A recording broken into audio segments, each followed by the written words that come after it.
Bukod sa mga residente, maraming aso rin ang naapektuhan sa malaking sunog sa Orion, Bataan, kamakailan. Binigyan sila ng tulong ng ilang animal welfare advocates. Nakatutok si Mav Gonzalez. Ang malaking sunog na ito na tumupok sa 900 bahay sa Orion, Bataan noong Martes. Hindi lamang isang residente ang nasawi, kasama pati ang ilang alagang aso. Isa sa mga nakaligtas ang asong ito. Bukod sa mga sugat, bakas din ang tromang inabot nito sa trahedya. Nasagip ang aso sa tulong ng ilang animal welfare advocates. Inampo na siya ni Jonalyn Enriquez at isinama sa kanilang animal shelter sa Samal para maalagaan. Pinangalanan niya ang aso na Snow White. Snow White!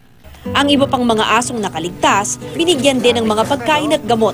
Mabigat sa kalooban, nakikita na may mga sugat ang aso at walang makain. Kaya po pumunta kami dito para magbigay ng paabot ng tulong. Sa kanilang tala, aabot daw sa 50 ang mga asong nabigyan ng pagkain. Nasa ligtas naman silang kalagayan ngayon. Mav Gonzalez, nakatutok, 24 oras.